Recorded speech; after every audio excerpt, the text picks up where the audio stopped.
We ask you to please put your cell phones on vibrate or and silent or mute Zoom. Time for roll call. Bert? Bert? We're starting the meeting. Bert? Quiet. We're in the meeting. Starting. Let me they're not hearing on. Ooh, that's always bad. Okay, you're supposed to turn yours off. Mine's muted. Okay. Remind me what to do. Are you getting audio on? Oh, you're still muted over here. Okay. Oh, there we go. Can we hear us? Yes, she can hear. Yes. Okay, roll call. I'm Rick Hall, the You can chair. just mute your computer. Thank you. See, I knew it was something simple. There we go. There we go. Thanks. Next, roll call. Oh, Emily Herndon. Karen James. Jean Kip. Okay. And online, John Wilkie, is that how you say it? Yeah. And John, did you take your oath yet? No, I did not. I plan on doing that this week. Okay, so observant. Yeah. That sounds good. Is there anyone else that's that you see online that's part of it? Yes. Jess is waiting. No. No? Well, there's several others here online, but there Well, you go. speak up if you're anybody that has been appointed. I'm here. There you go, Oh. Jess. There you go. Have you taken your oath? No, Okay. I haven't. So you're both board members or council members in waiting, yes. So for now. So not voting tonight, but observing. So thank you, and thank you for stepping forward and volunteering. We have an agenda to approve. I have a motion to approve the agenda as written. I'll make a motion. That was from Karen? Jane. From Jane. Jane made a motion. I'll second. Seconded by Karen, and all in favor? Aye. Any opposed? Nobody. And approval for minutes from October 9th, 2023. I think we were all here. Any motion to approve? Motion to approve October 9th, 2023 minutes. Motion to approve October 9th, 2023 from Emily. And do we have a second? Jane will second. Jane is seconded. All in favor? Aye. Any opposed? No opposed. And it's time for my favorite part of the meeting, the Bonner History Tidbit. Well, this is going to be a fun one, and I'm happy to be able to do it for you tonight. This is written by one of our volunteers, one of our founding members of the History Center. His real name is Glenn Max Smith, but we all call him the Bonner Hooligan, which is way more appropriate. So he is very good at writing down his memories of growing up as a kid in Bonner. And this one is Thanksgiving at Bonner, early 1950s. Hats off to the ladies, and what in blazes is lefse? A chill in the air reminds everyone that Old Man Winter is about to make his grand entrance. Most of the grand old shade trees which line the streets of Bonner have dropped their blazing gold and red-colored leaves, as snow creates a winter hat for Sheep Mountain. Ever so slowly, this white winter hat creeps down the face of Sheep Mountain until it reaches the valley floor and sets a stage for a Thanksgiving celebration unlike any other. Anyone who has ever enjoyed this joyous holiday in this small company town owes the wives, mothers, grandmothers, and all the other hard-working ladies a special thank you. Their efforts actually started in late summer months as they harvested and canned vegetables from the Victory Gardens, located where the present sawmill log yard now sits, Fort Kettle House. After this task is completed, they continue to preserve fruits for jams, jellies, and preserves, and which in turn will become a part of the Thanksgiving celebration. The flavors of homegrown vegetables together with the homegrown apple pies and wild huckleberry and chokecherry jams and jellies is an unforgettable experience. As my mind travels back through the years, I am reminded that the hard work of all these ladies evolved around a wood-fired cook stove. An example of this type of cook stove could still be seen inside the entryway to the River City Grill. Fresh pastries were baked in the oven, not to mention the main course of turkey and dressing. As you look at this old wood-fired kitchen range, pay special attention to the square cast iron plates which make up the right-hand corner cooking surface. It was an identical kitchen stove to the home of Bonner resident Emma Magnuson that I saw my first lefse come to life. I'm a Scotsman by heritage, so the best way for me to describe lefse is to compare it to a large and very thin Mexican tortilla. Rice or mashed potatoes, flour, and milk are the main components of lefse. Small portions of this dough are pressed into small tortilla-sized discs on a floured surface before they are made larger and thinner with the use of a special rolling pin, which has multi-groove surface rather than the smooth surface that we know. During the cooking process, Emma used a wooden sword-like device which she carefully maneuvered under the lefse to the halfway point. From the countertop, she gently lifted the lefse and unrolled it on top of the square cast iron surface of her kitchen range. She then used some water to lightly mist the lefse before turning it over with the sword-like device in order to cook the opposite side. This process was duplicated until all the ingredients were used. As Emma demonstrated her skills, she boasted of making the thinnest and moistest lefse in Bonner. She won my heart over and I became a lefse addict as I rolled small morsels of Thanksgiving turkey and other tasty holiday delights into wedge-shaped pieces of lefse.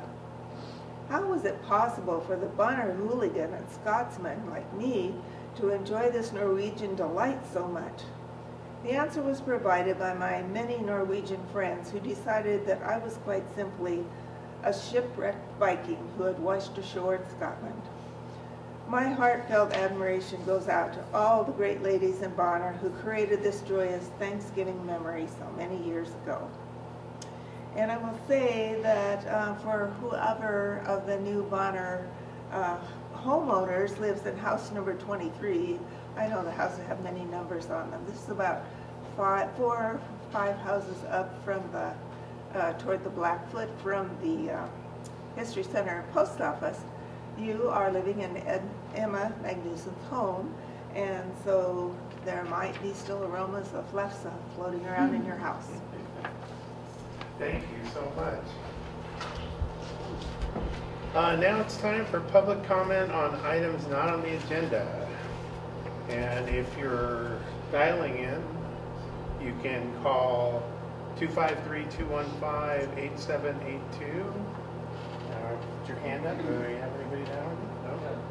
Gary does. Gary. No, I probably should know, but I don't. Who are the new council members? John Wilkie. Did I say that right? John? Are you up there? Can we not see? Yeah, you did. John Wilkie. Why can we not see his face on my... Because it's not mirrored. Oh, okay. That's one. Okay. And Jessica Glepke. Did I say that right? They're all on here. They're joining us by Zoom. Yes, I'm here, and Ledkey is indeed. You ended up with 2 people with a lot of consonants and That's T's at the end of their name. So. That's okay. So Jessica is an alternate, and John is a regular member. And what's Jessica's last name? Glebke, G-L-E-B-K-E. Ledkey. G-L-E-B-K-E. Thank you. And John Wilkie is, I guess I pronounce it W-I-L-K-E. Yeah, I believe. Yep, you got it. Okay, you know him already. Okay, there you go. Yeah, thank you. And they are yet to be, they just have to complete their oath of office and their training in the 30 days. And then they'll probably be joining us next time. So, Thank Yep. you. any public comment? We'll go ahead and close the comment period, this comment period. There'll be another time for public comment later on items on the agenda. We don't have any announcements, and our first speaker is Amy Gannon, who brought Bart with her, an entomologist from state of Montana, Forest Pest Management. Yep, and To Bill talk Burdick. about dying trees. Yeah. Do you have any pepper stand? dead trees. And then I'm Bill Burdick, the service forester in the area. You're good right there. So, You're good right there, yes. Yeah, he's He's filming it right there, so Okay. you might stand over. Can you get her? Well, you can probably stand over there. Okay. I don't want to turn my back to you guys. That's okay. If I'm Well, not if on the she's screen. over there, then she doesn't have her, she can look at everyone. You know, Okay. you have your back to the wall over there. Oh, you want me to stand over here? Oh, okay. I get it. So Okay, better in the woods. Yeah. Okay, here we go. So as they mentioned, my name is Amy Gannon. I work for the State of Montana Forestry Division, and Bill and I are both based out of Missoula, and Bill covers the Missoula, All Mineral County and most of Missoula County, yeah. private landowners. And I work throughout the state. So Jane and I volleyed some emails trying to figure out when I'd be coming to and fro. But we wanted to talk today just about some of the trees that you guys can see from Bonner proper that are dying in the area. And actually it's the same thing that's happening pretty extensively throughout western Montana. And when I say western Montana, I'm even meaning like the crazy mountains. So we're seeing the same thing that's happening. It's pretty intense up in Eureka. Around here, mostly in the Bonner area, it's the Doug fir trees that are dying. Has everybody seen it? Kind of, it's really evident here, just right back here. There's an evident patch. There's quite a bit along I-90. There's quite a bit going into the Missoula corridor and out toward Potomac. Have you guys seen the patches of dead trees? What do they look like? Are they just brown? They're just red and brown. Wheels Yep. are red, there might be some dead ones in the center, and might see some more fading on the outside edge. Usually anywhere about half a dozen to about 2 dozen. Little clusters. Yep. Yeah, so they're just pretty red on the landscape. And so I was asked to talk about sort of what's happening to them, why they're dying, and I focus on insects. So what we're finding in the trees, and there's been extensive surveys throughout, are 2 different insects that are killing the trees. There's Douglas fir beetle, which is a small bark beetle that mass attacks the trees. Yeah, Bill, will you take that? Will you send that? Yeah, not the vials yet. Exactly, thanks. So these beetles will mass attack a tree. So like a tree this big will be attacked by like 1,500 beetles, and they'll fill up and down the tree. And it's game over for the tree. As soon as they're hit, game over. You guys have probably seen Doug fir tussock moth and spruce budworm insects hitting trees around here, defoliating trees. That doesn't kill the trees outright. These do. So as soon as those trees are hit, they die.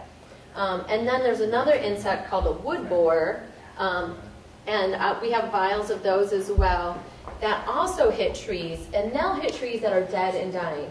So, and Doug fir beetle will hit trees that are kind of compromised as well. So why are we seeing so many of these insects on the landscape? It's not so much that there's just an outbreak of these insects, but it's that the trees are really compromised. So they're pretty much dead and dying, and it's the beetles that are taking them over. So Doug fir beetle and wood borers, they can build up in populations like the Rice Ridge Fire. Do you guys remember the Rice Ridge Fire recently? Those trees were scorched. They're still alive. They're limping along. They were scorched. Doug fir beetle got into them, and then their populations just built really high. And then they spilled over into the Sealy Lake area, and so there was a big outbreak around. That's not necessarily what's happened in this situation. There's been some ongoing drought for sure. Like if you look at the averages over many years, decades actually, there's less moisture. But what we think really happened and really impacted the trees is in 2021, there were 10 days of unrelenting heat, and the temperatures were really high, and that is key to scorch the trees. And those trees, oftentimes open grown trees, were the ones that got hit really hard. So those trees had impacts from the heat, and then the beetles eventually just found them and are taking them out. So that's the big challenge, is that heat event. And we've seen it all the way up into Canada as well. So I've been working with Canadian and other researchers and foresters from Idaho, and they're seeing the same thing. And we are seeing it pretty far, like Lewistown, Wolf Creek, Crazy Mountains. So it's pretty widespread. I know that doesn't make it feel a whole lot better being in, your hometown, seeing all these trees die, but that is the explanation for it. There are a couple of management tactics as well. Bill, I'm going to jump into pheromones, and you can talk about other management. Is that okay? Sure. You want to talk about management now, or yeah, after you can do it now, and I'll show these beetles. I'll do the display of these ones. So Amy talked to you guys about stress a little bit, and then about that heat dome that hit, what was it, 2021? And that kind of stressed out a lot of the trees we had in the area. Especially the pine, have been suffering from a drought, ongoing drought for about 10 years prior to that. We had a good winter that winter, Yeah. and then it didn't matter because it still wasn't enough moisture to help the species out. But what I've been finding when I go to visit landowners, that anyone that has a ridge on their property, it seems to be hit pretty well, and they'll hit the ponderosa pine pretty well, the flathead wood borer will, and then other bugs will move in, like we saw last week. When was that, last Tuesday? A bunch of other pine beetles came in afterwards. So, like I-90 is a good example out there by Rock Creek. You'll see just east of Rock Creek, right along the hillside, it's just patches like every 200 to 400 yards apart. And when we first saw this, we thought it was Doug fir bark beetle. And then we started digging into it with hatchets and hiking up to these areas and looking, and then finding flathead wood borer. And flathead wood borer will attack, am I repeating?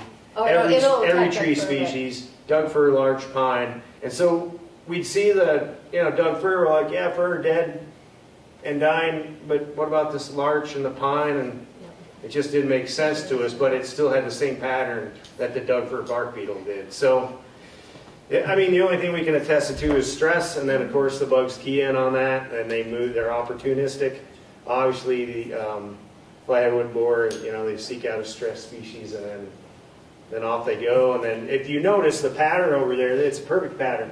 You'll see it, I can't remember if it goes from left to right or right to left, but it pretty much just, they fly and they drop 200 yards, they hatch another 200 and so on and so forth. And they kind of do that all over. The only thing you really could have done to prevent this is to be out in front of it and give it, a lot of good spacing. Crowns aren't touching. Obviously like 60-foot spacing between tree trunks, 30 to 40-foot spacing between crowns. Mostly you would just have to eliminate, everybody's competing for the same amount of water and other resources, and if you were to just cut that in half and assume that whatever's on the landscape can manage. In a lot of places there's too many stems to the acre, therefore a lot more evapotranspiration than you normally would have, and they can only take so much stress, so they're stressing each other out on top of it. So I think areas we've seen good success. There's some spots on Deanstone Mountain that's been logged, and it's about 50, 60-foot spacing. And you can see it all, some, logged areas throughout the area, but any of the more densely populated forests, they're more susceptible to it. So really all you could have done is get out in front of it and do some active management. Anything else you need to add? I think that's good. Oh, MCH? Should we talk about MCH? Yeah, go ahead. So there's a chemical, it's a pheromone, it's a chemical patch that you can put on your trees. It's really only recommended for extremely high value trees that are right in your yard or in a really particularly special spot. Sometimes they use them in campgrounds.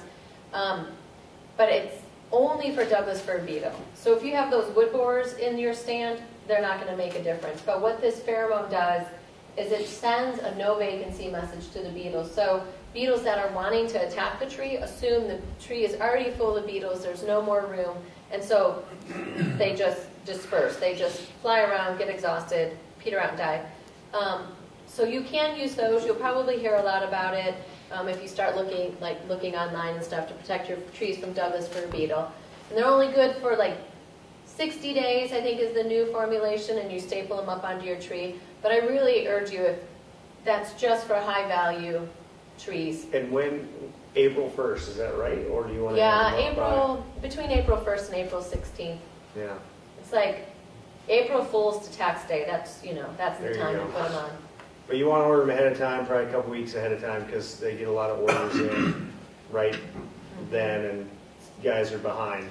So if you're thinking you have some high-value Doug fir, maybe around some buildings or some valuable structures that would be really expensive to remove, it might be a good idea to order some of those up.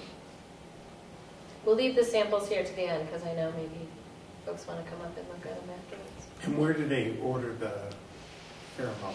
You can find them online, and there's some group purchases. We have some local distributors. On our website, we have the names as well. And then Swan Connections does a group purchase. So it's, easier when there's a bunch of people ordering together. So, Swan Ecosystem or Swan Connections? Swan Connections, yeah. Put your order in with Swan Connections. How expensive are they? Gosh, last time I bought them, I bought like 30,000, so I got a bulk discount. I think they're maybe about $3 a piece, 3 to 4. And you put either, if you're going to protect single trees, you put 2 on the tree. So maybe say by your house, you've got a tree you're really wanting to protect. You don't want it to get hit by Doug fir beetle. That would be a good application for it. So 2 on the tree. Or if you're going to, do a full acre, it's about 30 per acre. And by high value, you mean trees that will drop on your house if they're dead. Yeah, for or instance, ones you really, large, like. Really large and hard large to diameter remove. trees that you hate to see die. But it's not like a great option over a landscape scale. So if you own some acreage and you have dense Doug fir, I wouldn't recommend putting up MCH. I would recommend doing some management to reduce the density. Exactly like what Bill was talking about. Is there anything like that for the woodward? There is not. No. There is not. And that's what's really interesting. That's what really got our attention, is to see, especially up near Eureka and Olney in that part of the state, we were seeing them hit large. And they usually just hit trees that are really compromised. So that's when it sort of became, that really got on our radar. Because I had assumed a lot of what was around the area was just Douglas fir beetle. But then there was a whole crew from the Forest Service that went out and sampled just pretty extensively a lot of areas. They really did focus around, this area and Missoula County, and they found that a lot of it was wood borers. So what temperature range is causing the problem? Is it over 90 or is it over 100 or? Ooh, I don't know. I mean, the heat dome that event was like, Yeah. was miserable. You answered yes to all that. Okay, yeah. It's just that hot, dry weather. I think like an early onset of heat when the trees haven't had a chance to uptake water. Kind of like I noticed this year we had that snow melt that was like 80 some degrees for like 2-3 days, and all that great snow we had just melted so fast. I'm not sure if the vegetation was able to utilize all that water. It's hard to say. We won't know. I mean, the thing that we're learning is it seems to be like a year or 2 after a stressor that trees seem to show signs that they've been affected by it. And there's a lot of folks looking into why these trees, which ones, because that's a question often. We go out and look at trees that are hit, and we're like, well, why this one? Like, why did this one not have as many resources as its neighbors? And that's a great question. But yeah, I don't know that the beetles are being particularly choosy, or maybe they're being so choosy and have criteria we can't even see. So that's kind of my question. So we have we have a dead Douglas fir. It's kind of in a creek bottom all by itself. It's just all of a sudden it was dead. And then we have a ponderosa all by itself. All of a sudden it was dead. The whole tree.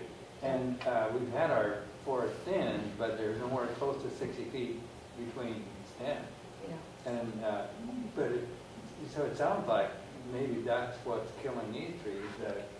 The Douglas fir beetle, and that's different than the pine beetle we had, 15 years ago. Yeah, you remember that. Yeah, Yeah, that was a mountain pretty pine incredible, beetle. that mountain pine beetle outbreak.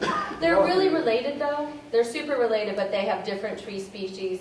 And these Doug fir beetle aren't quite like mountain pine beetle. Remember, like Homestake Pass, it was just as far as you could see, it was mountain pine beetle. Right. They're not quite as aggressive as mountain pine beetle. So if we want to figure out what has happened to those trees, if we just cut the bark off them, because the bark looks normal. I mean, we used to look for pitch tubes on the pine beetle. Yeah. And I guess you can't really see anything. Frass and pitch tubes, You can with these.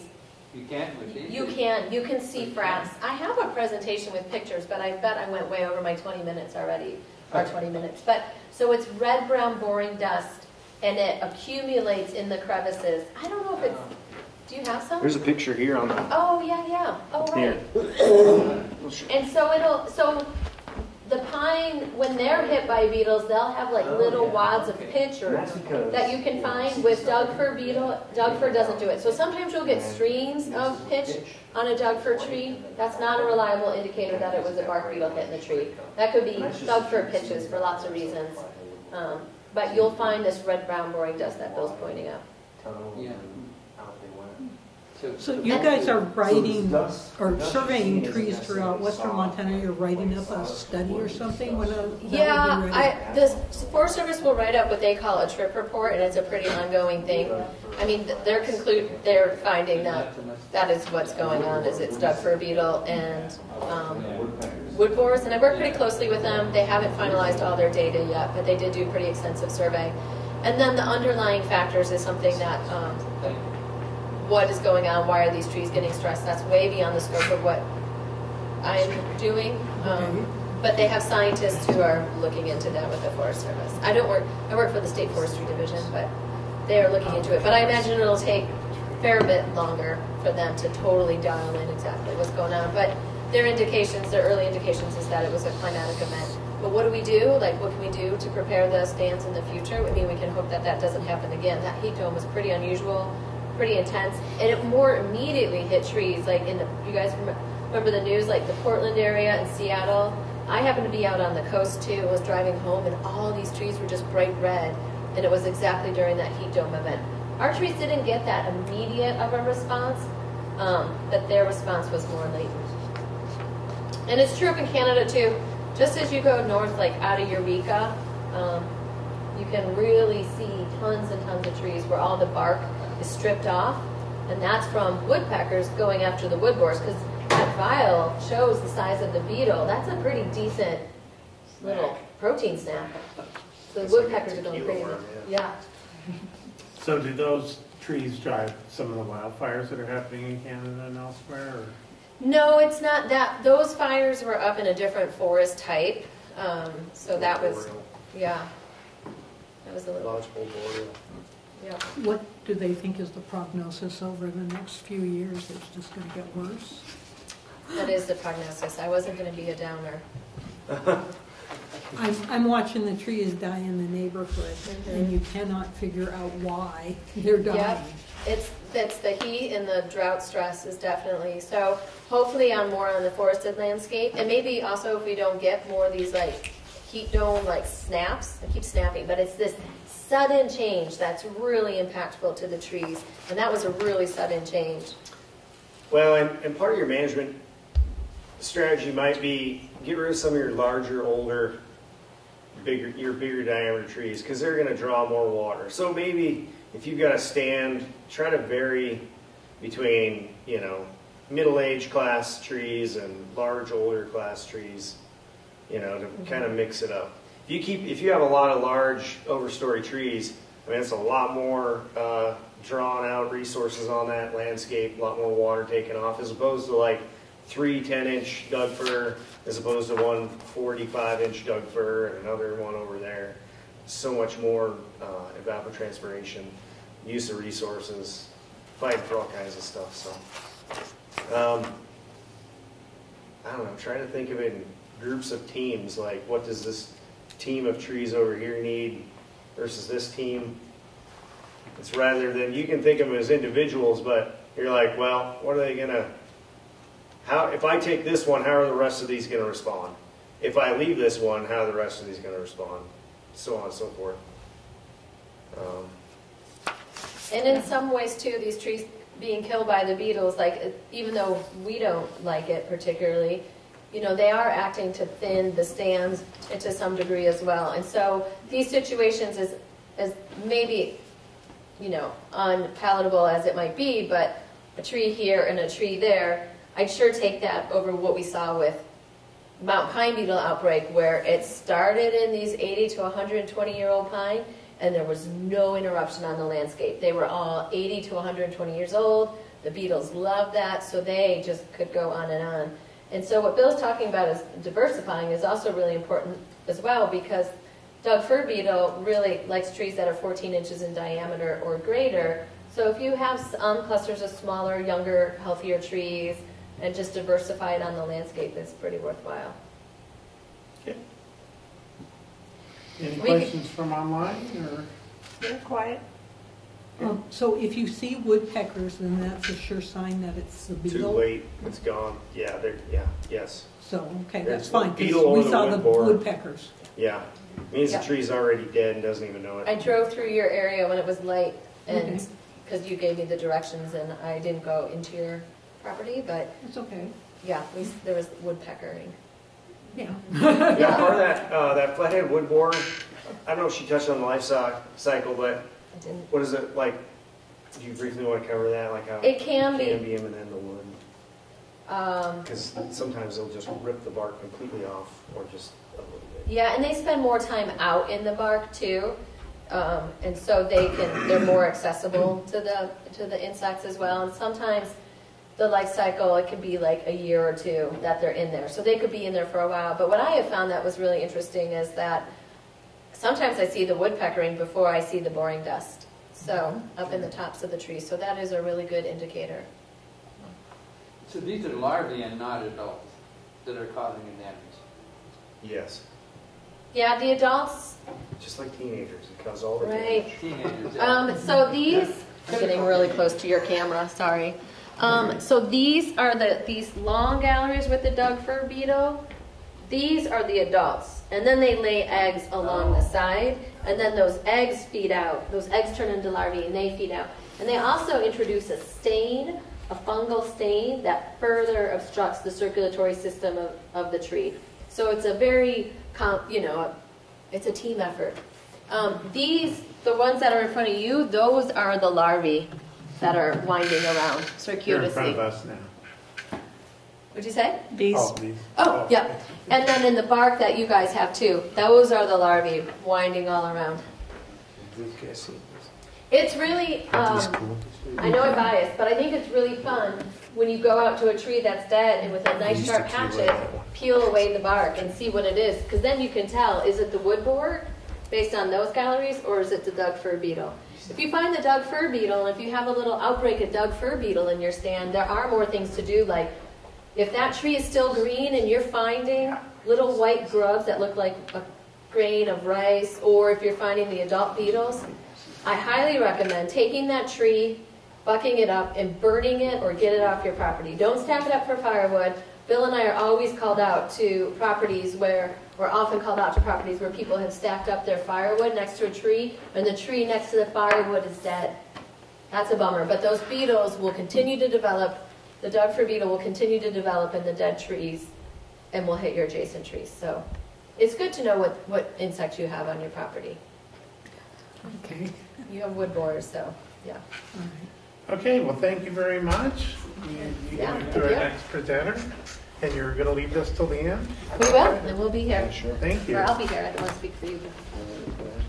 We love visual aids there. Yeah. And our next presenter is Adrienne Hopkins from Missoula Aging Services. Is she online?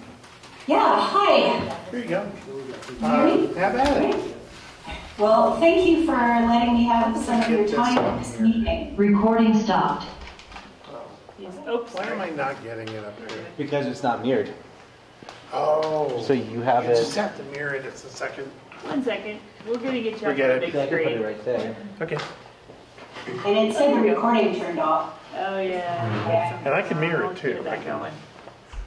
get just set my monitor to mirror. 2 monitors, right? Yeah, you have to go to display settings. Yeah.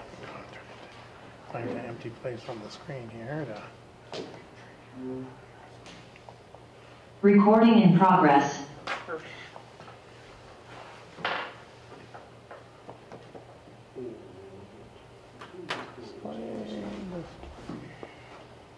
You got that, Rick? Working on it here. 1 second.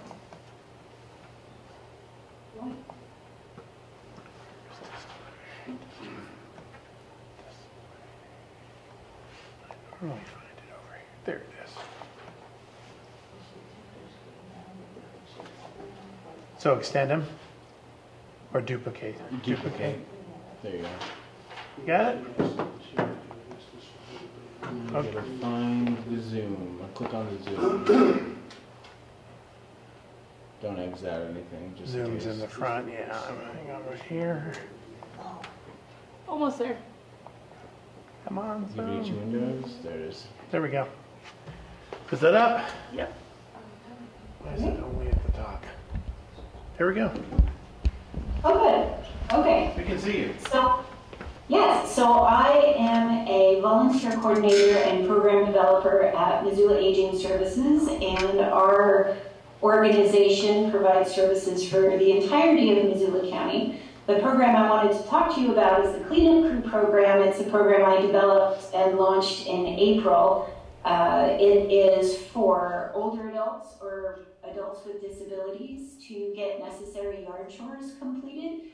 These are folks who can't physically do the chore, they don't have someone they can ask for help, and generally they can't afford to pay someone for help. So there's a big need. We do the stuff that isn't dangerous, no chainsaws, no ladders, nothing inside, but our volunteers go and they help folks. We've helped people in East Missoula and Bonner with things like mowing and raking, weeding, trash and donation removal, picking up their pet mess, and cleaning their windows.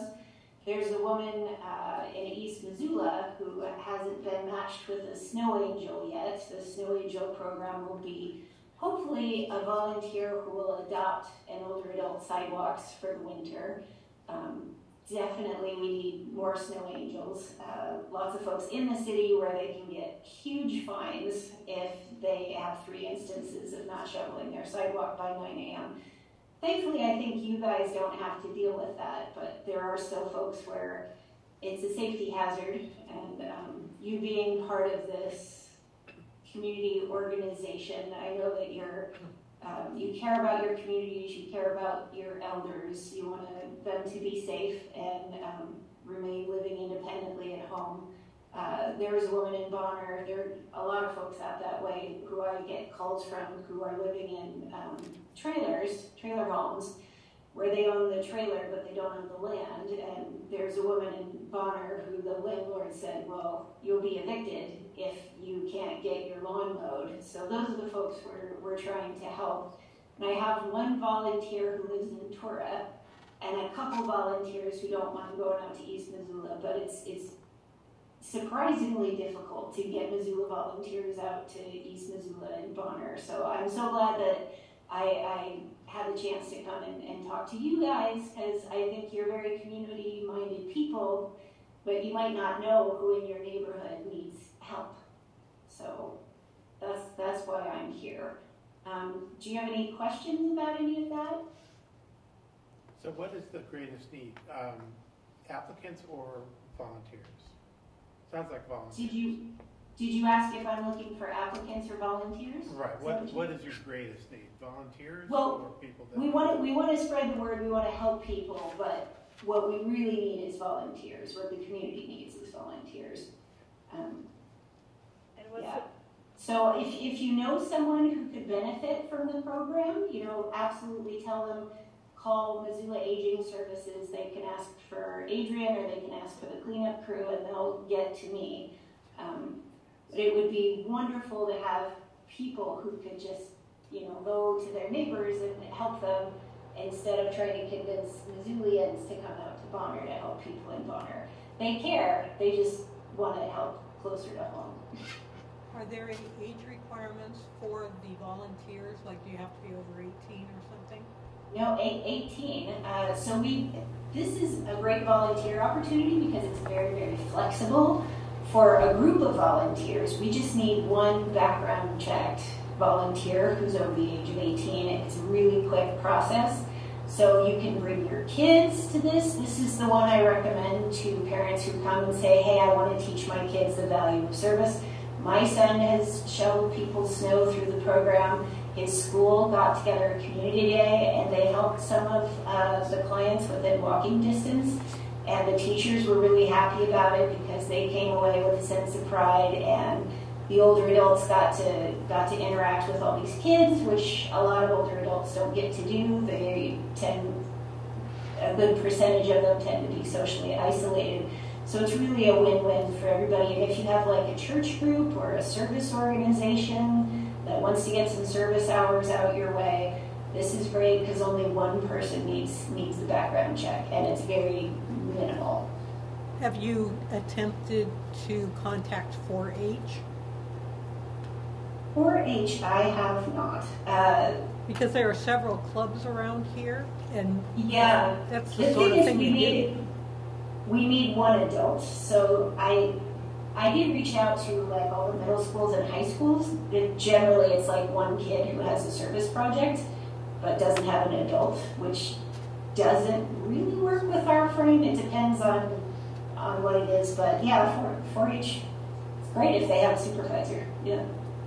Okay. Anything else?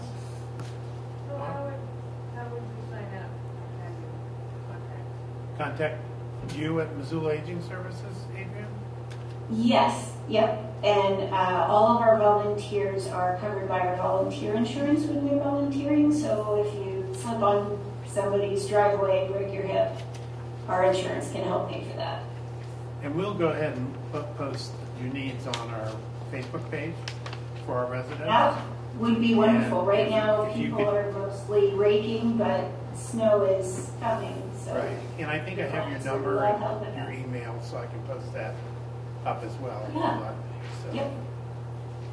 anything else? And Adrian, I just want to put in a plug for Missoula Aging Services because I do work there too. They have some great programs for elderly adults, and we have plenty of those in Bonner, Milltown. I'm one of them, but I help people with technology through Lifelong Learning Center. There's also help available for taxes, help for understanding Medicare, just so many great programs, as well as getting on the volunteer list for older people to volunteer through MAS, to do work, be greeters, do different volunteer things like hand out water at runs and things like that. So just a great, great program.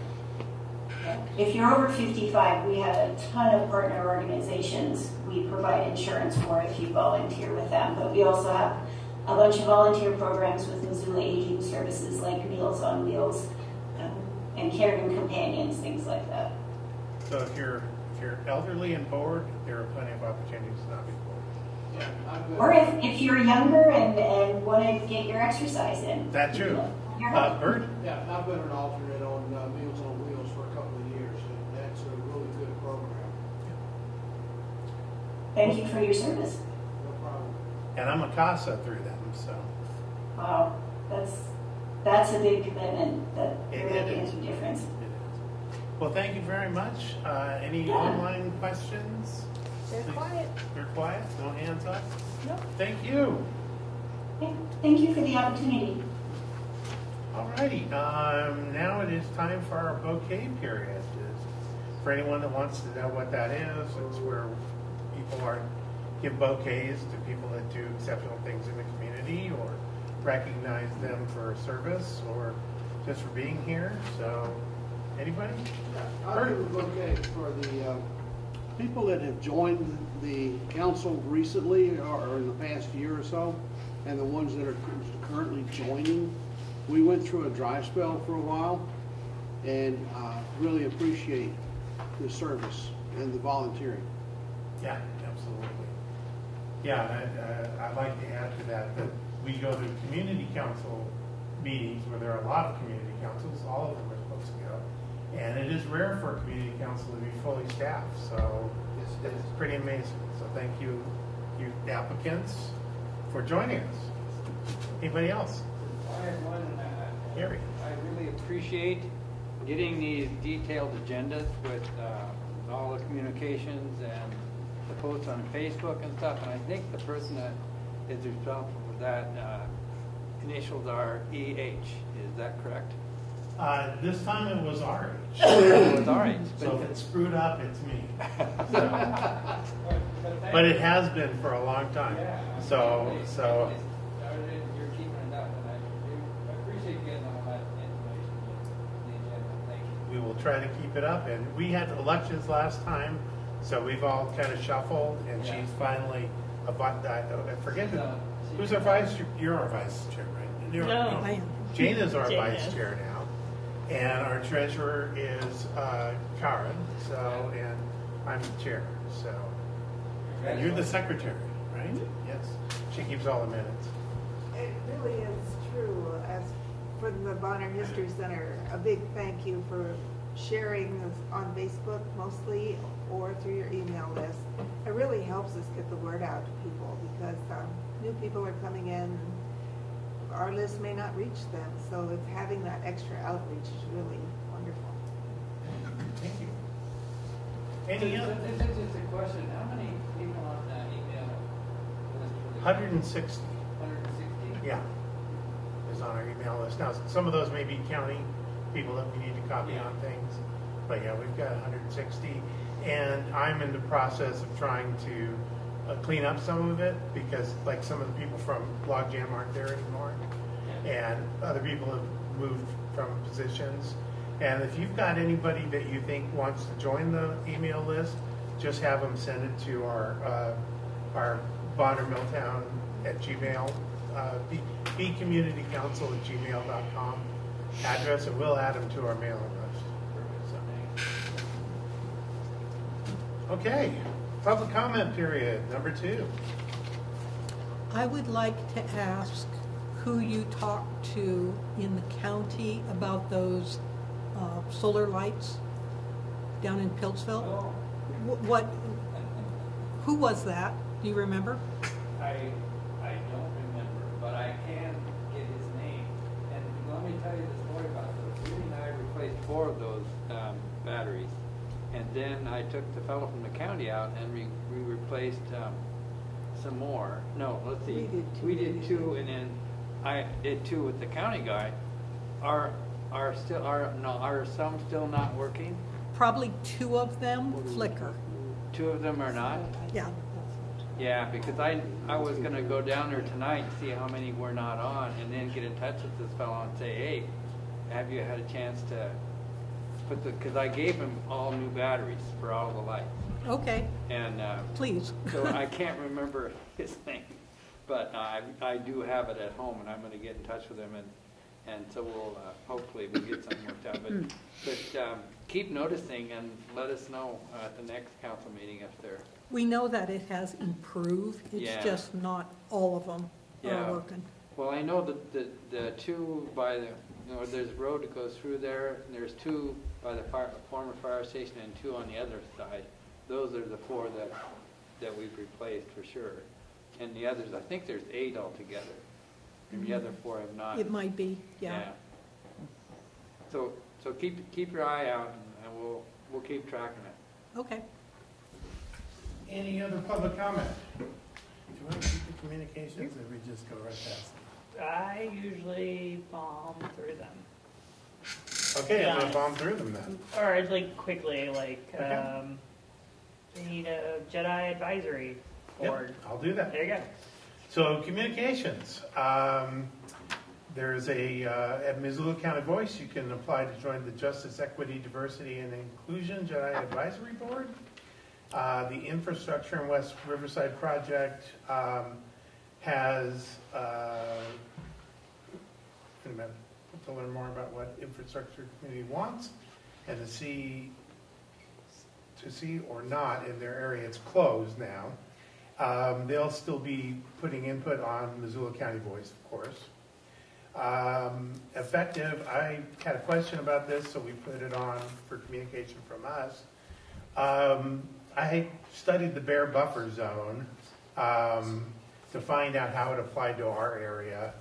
We are in the area that is the very last to require bear-proof containers. So we have until April 30th of 2026. They're starting in Missoula, really, and moving outward from there. So if you look at the bear buffer zone plan, you'll see a map, and the appendix has rules for having bear-resistant containers and having bear-resistant commercial garbage containers. So we're not there yet, but as you can see, I know our area has bear-resistant containers, I think, mainly because the property owners are tired of picking up garbage strewn all over the place from the bears. So, Missoula County and the City of Missoula are seeking applicants for a new advisory board that will guide and support both governments on issues, policies, programs, services, and other opportunities. Again with JEDI, well, that's just a repeat of the previous one. So, and I think that's it for county communication. Did they cover it all? Treasurer's report, that would be Karen. Same balance, but I need to write a check to Rick for the Zoom. And it was how much? Do you remember? 177 maybe, or? Anyway, we did pay that, so yeah, that's our only expense, right? Yep. Okay. And we've successfully moved the treasurer to you, and you're the signer on checks. And I have a key to the mailbox. Yep. Where we get no mail whatsoever. Action items. The council will discuss and vote on whether or not to authorize the following items. Review and approve amended bylaws. Did anybody get a chance to take a look at them?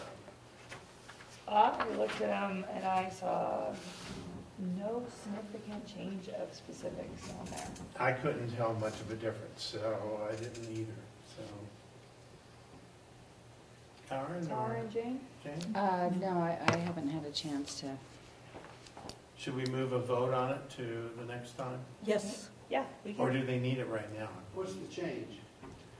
I couldn't find the specific change. That's how it was. I'd have to compare one to the other, but I think they were just housekeeping mainly. Yeah, commas here, periods there. Yeah. A point of interest you might find is this council has got the most bylaws changes in the last 10 years of any other council. Yeah. Well, it's happening again. So, well, and this is countywide, so it's for all of them. So, I'm sure it's just trying to get everybody on the same page with bylaws. So, they looked really similar to the ones we had. Yes, I didn't see any difference. So we'll move this to. Do we have a motion to move it to the next meeting, or do we? Just defer to the next meeting. Okay, just defer to the next one? Okay. We don't need to vote on that, do we? Nope. Okay. Discussion items.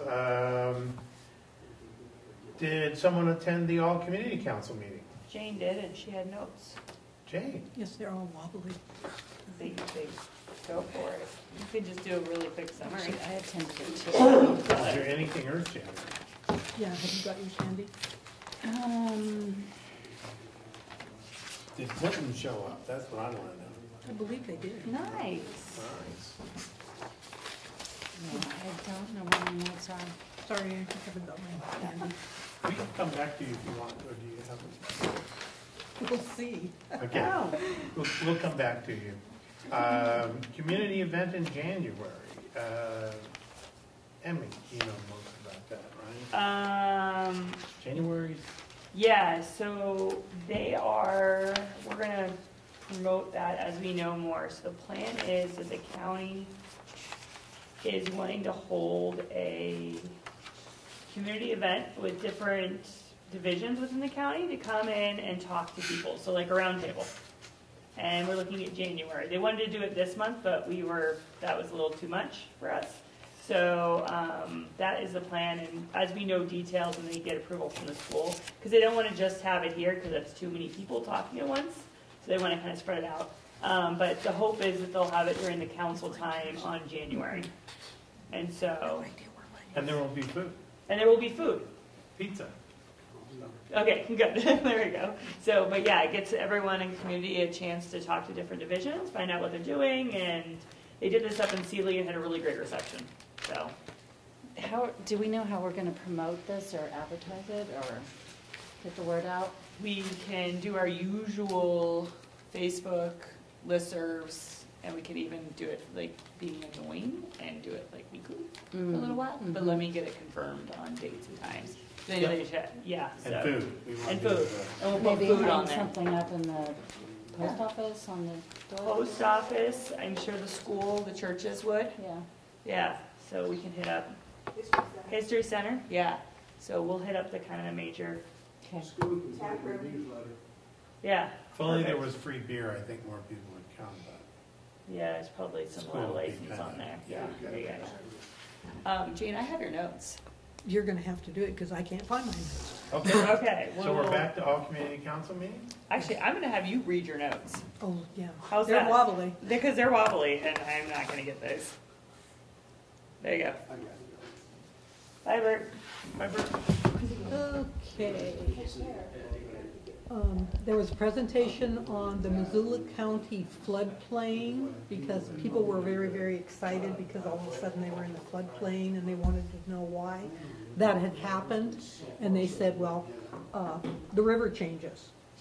And as the river changes, then it affects properties in different ways. And I think that placated some of the people, but they were quite excited about suddenly having to purchase floodplain insurance where they didn't have it before. And they wanted to know how it affected property values, and it said that whenever you get a very high tax rate, as we all seem to have gotten recently, that you can appeal it. And you can also appeal the fact that it's been put into the floodplain. We spoke about the potential name change for the Bonner Milltown Community Council, and just said that, you know, we're going to try to resolve that in the next few months. Clinton did show up and mentioned that they were a new council, and they said that they were quite excited because they have a new skate park and that they're changing bylaws. Let's see. Bear awareness was a big thing over in Clinton. Apparently people are having bears everywhere, like 5 feet out of their door, and wanted to know what they could do about it. And of course, mostly what you can do is pick up your garbage and not leave food out for them. East Missoula, they wanted to know your contact information because they would like you to give them the same talk. Has a woman named Stephanie contacted you? Her name is Stephanie, I think it's Lemberg. Anyway. Just look up East Missoula. Yeah. East Missoula Community Council.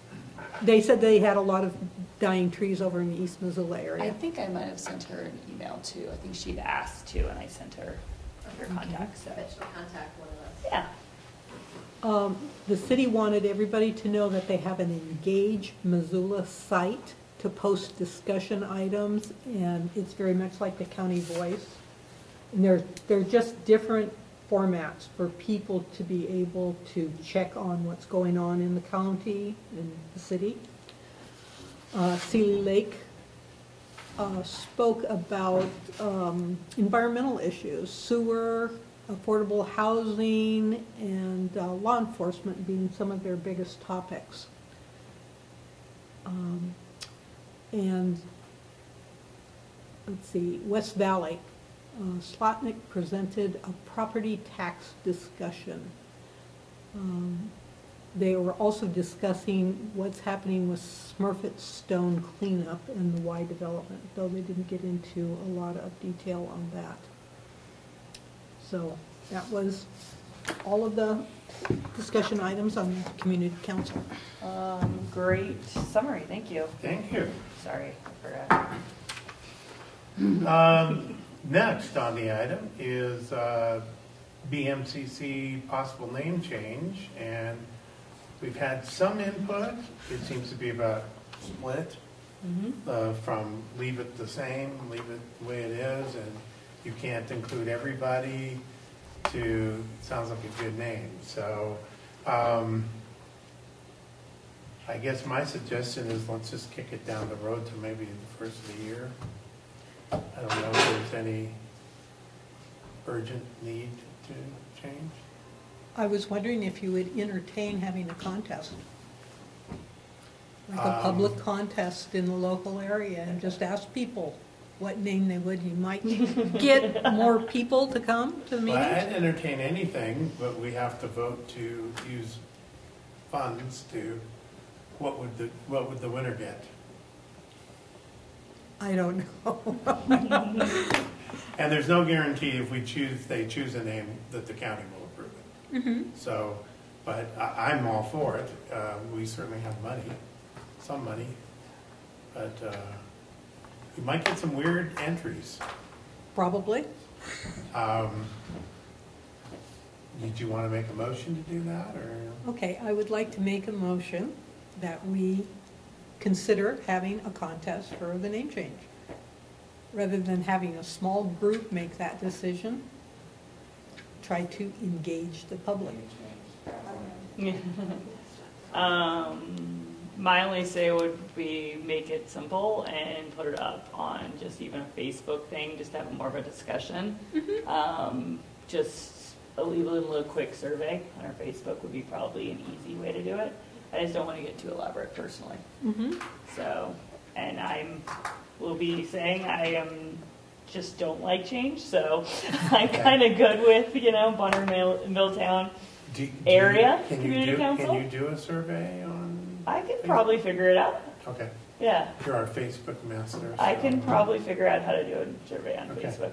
Yeah, it's pretty easy. Or make a poll. I guess and then we can discuss it. We don't have to think probably the first poll should be, do you want to change it or not? And yeah, that was about 50-50 on the emails, but I can put that up on the Facebook. Okay. And let's see how that goes. Okay. And then if it becomes a significant amount that want to keep it the same, then I think we're kind of, barking up the wrong tree. So, does that sound good? Sure. Yeah, we can start with that. So you had a motion on the floor. Did you want to withdraw, or do we have a second, or do we want to just kick it down the road? Kick it down the road. Okay. Okay, I'll just, but I'll do the action item, putting up a poll. Okay. On Facebook, just to get a little bit more than just the email. Gary, your thoughts? Is it possible to have public comment on that now, or do you want to just? And we've got a public thing right after discussion items, but you can comment now, sure. Yeah. I just think it's really important to not change the name. Okay. We have, and this is just an opinion, I'm just throwing out there, of course. But our Trail West Bank is called the Bonner branch. It's nowhere close to Bonner. Yeah. The Milltown Post Office is nowhere close. It's nowhere close to Milltown, you're right. We have like 8 different neighborhoods and communities, and I think we all know what Bonner Milltown is. And it has an established name that's been in existence now for, 15 years. And to get more participation the name change isn't going to help with that. And so that's my opinion. Okay. For 2 cents worth. Well, and what may have started this is just one comment during the infrastructure program, but it was a comment, so we wanted to kick it around. So, but thank you. We appreciate your input.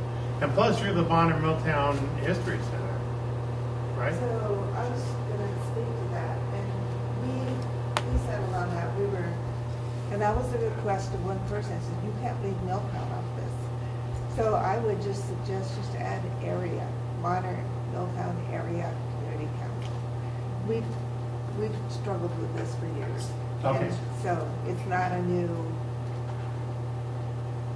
problem. Bonner and Milltown have had an arch rival in a friendly kind of way for many, many years. And the Milltowners always resented being called there from Bonner. And the Bonner name has been prevalent more than the Milltown name. But well, and half the people I tell I live in West Riverside don't even know where that is. I know. So. See, and it is the large area that you're covering. Yeah. So. And try Pine Grove. Okay, well, thank you for your input. We appreciate it. The last discussion item, signage is up around Sharon, finally. Real signs at real sign heights on both sides of the road, no parking, tow-away zone. So let's see what happens next summer, whether we have somebody to enforce it. But we're happy to have the parking. It does fill up in the summertime. But we've never had a response yet about the 55-mile-an-hour sign either. So that was one thing I was checking into. I don't think we're going to get an answer on that one. Okay, no response with 55. Okay. Nope. And can I add something to the discussion item? You can add it to public comment. Okay. I'll add it to public comment. Okay. Sorry. You're right, you're absolutely right. Some of them That's it shouldn't. for discussion items, so we're into public comment. Okay, now you can, go ahead, sorry. Well, in case anybody in this area noticed that they had no internet for 2 nights in a row, it was because Charter took it down for 4 hours and 3 hours to bury it where there's some new construction on Fontaine. So it's gone from an aerial line to an underground line. They evidently think nobody here stays up beyond midnight, and didn't choose to tell anybody about it. So if you call Charter and ask what's going on, they will say, we don't know, but they do know. They deliberately took it down and didn't tell us they were going to do it before they did it. So Did you get it's a text done, message? by the way. I did not get a text. I got a text message. Oh, good for you. So there you go. Sorry. I got nothing. Okay, got it. So, all right. Next, any other? Are we? Can I ask? I mean, generally, kind of Spectrum doesn't. I feel like their trucks are constantly out here, and I work from home a couple days a week, and I constantly have kind of in and out service. Is this normal? Does everybody have this problem? My neighbor said she called them out so many times that they told her if they came out again and they didn't find anything, they were going to charge her. And she works from home 100% of the time, so. Well, I can kind of address that. I'm a super, super techie nerd. So when my internet goes down, I get like 10 different things that tell me it's down and tell me when it's back up. It is not normal to be up and down during the day. If that's a problem, they can tell you whether your neighbors are up and down during the day. And if your neighbors were up and down during the day, then the problem's on a node. And then it would seem like you could call customer service, have them talk to maintenance, and maintenance could tell you what they're doing in your area. But it doesn't work like that. But we should have, I mean, I have pretty much 100% uptime where I'm at.